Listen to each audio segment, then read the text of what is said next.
खुशामदीद हमारा रमज़ान ट्रांसमिशन में। और आपके इल्म में ही होगा कि कोरोना से मुतासरा मरीज़ों की तादाद में तशवीशनाक हद तक इजाफा होता चला जा रहा है। और वज़ीर मनसूबाबंदी असद उमर ने जो हमें बताया है कि गुज़िश्ता जून के मुकाबले में अभी जो शरह है जो है वो 30% ज़्यादा है।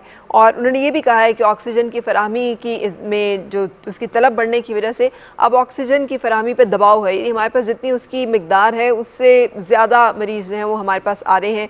बहुत ज़रूरत है एहतियाती तदाबीर की, वरना लॉकडाउन के अलावा और कोई चारा रहेगा नहीं। इस वक्त सिर्फ एक ही अपील जो कि हुकूमत बार बार कर रही है, सदर पाकिस्तान ये अपील कर रहे हैं जनाब आरिफ अलवी साहब। उनका जो अभी लेटेस्ट एक बात आई है वो भी कौम से अपील कर रहे हैं कि आप हुकूमत के साथ ताउन कीजिए, हिफाजती तदाबीर इख्तियार कीजिए ताकि ख़ुद महफूज रहें, अपने अहल खाना को महफूज रख सकें। हस्पतालों पर जो दबाव है, हमारे रिसोर्सेज, अभी आप अबरारुल हक को सुन रहे थे, इस मुतहम्मिल नहीं है कि हम इतनी तादाद में कोरोना के मरीज़ों को ऑक्सीजन दे सकें और सेहत की फरहमी की सहूलियात दे सकें। सो एहतियात ही वाहिद हल है इस वक्त। लाहौर जो कि बड़ी तशवीशनाक सूरत हाल में है और वहाँ पे कोरोना के मरीज़ों की एक बड़ी तादाद मौजूद है। इस वक्त क्या सूरत हाल है वहाँ पे हमें अपडेट करेंगी हुमा सदफ़। जी हुमा। कोरोना की तीसरी लहर बेकाबू हो चुकी है। हमसाया मुल्क भारत में हालात काबू से बाहर हो रहे हैं। वो हालात खुदा न खास्ता हमारे मुल्क में ना हो, इसके लिए ज़रूरी है कि अवाम SOPs पर अमल करें, हुकूमती काविशों का साथ दें। यहाँ पर कुछ लोग मौजूद हैं जिन्होंने वैक्सीन लगवाई है। उनसे हम बात करते हैं कि उन्हें कोई परेशानी तो नहीं हुई और किसी किस्म की इंतज़ामी मुश्किल का सामना तो नहीं करना पड़ा। बिल्कुल सही इंतज़ाम बिल्कुल सही थे और परेशानी वाली कोई बात नहीं। तो आप मुतमईन हैं कि आपने ये वैक्सीन लगवा ली? माल लगवा ली और मुतमईन हूँ। जी, आहिस्ता आहिस्ता जो है इसको मरहलावार नीचे लेकर आया जा रहा है। जब ये ब्रैकेट ख़त्म हो जाएगी तो फिर 40 वाली में आएंगे। आपने भी वैक्सीन लगवाई? जी जी, अभी लगवा के आई हूँ। तो कोई परेशानी हुई आपको? नहीं नहीं, कोई परेशानी नहीं, सब ठीक है। तो आपको लगा कि कोई आपके साथ खड़ा है, हुकूमत इस मामले में इकट्ठे लड़ रही है अवाम के साथ? नहीं नहीं, बहुत अच्छा है और सबको लगवानी चाहिए। बहुत अच्छा है हुकूमत का इंतज़ाम। आपने भी वैक्सीन लगवाई है, किसी के लगवाने आई है? नहीं जी, मैं अपनी लगवाई है। मेरी 50+ की जो थी वो मेरी बारी थी, तो एक ही इन्होंने कहा कि अब एक इंजेक्शन लगेगा। तो ये कि शुक्र है अल्लाह का, इंतज़ाम बहुत अच्छा था, कोई मुश्किल नहीं हुई। सीधा हम लोग आए हैं और हमारा वैक्सीन हो गई है, हमारी एंट्रेंस। बहुत अच्छा इंतज़ाम। जी, इंतज़ाम तो वैक्सीन के भी अपनी जगह पर बहुत अच्छे हैं।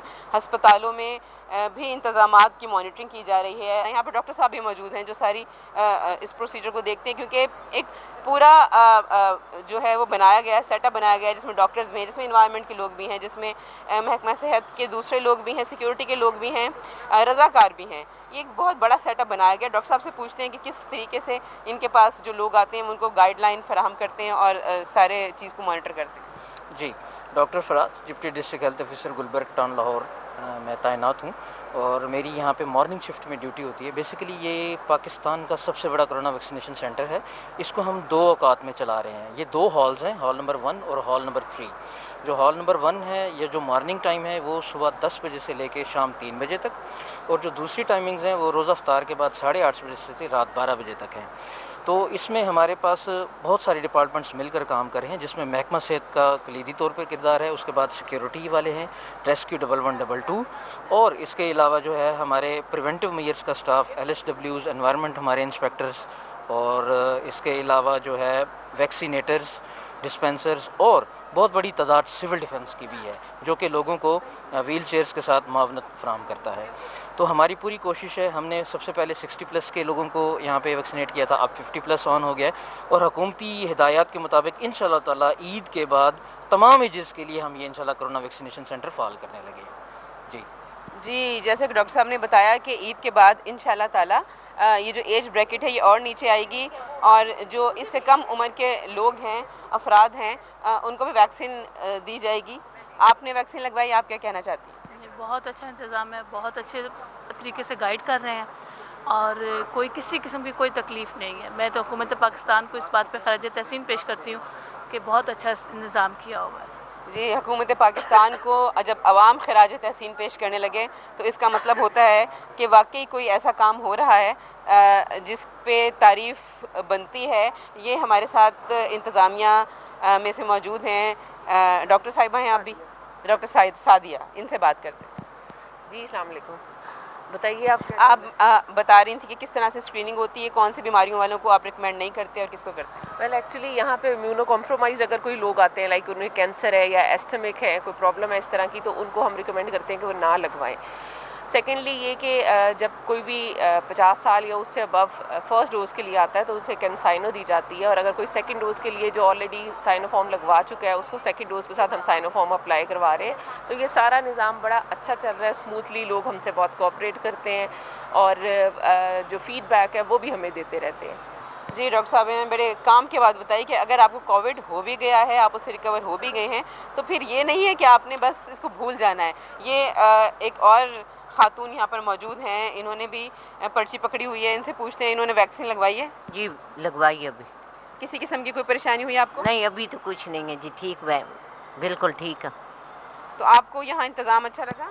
जी अच्छा, आते सार लगाती ने, कुछ कोई मुश्किल नहीं हुई जी। लोग मुतमईन हैं और लोगों का इत्मीनान जो है वो काबिल तहसीन है, लेकिन ये इत्मीनान तभी रह सकता है कि हमें इस इत्मीनान को कौमी सतह पर लेकर जाना है। जब NCOC की तमाम हिदायत पर अमल किया जाए, SOPs पर अमल किया जाए। हमें SOPs पर अमल करने के लिए फोर्सेस की ज़रूरत नहीं होनी चाहिए। हमें अमल इसलिए करना है क्योंकि हमने अपने आप को महफूज रखना है कोरोना से, हमें अपने मुल्क को महफूज रखना है, हमने अपने वसाइल और अपनी हुकूमती काविशों को ज़ाया होने से बचाना है।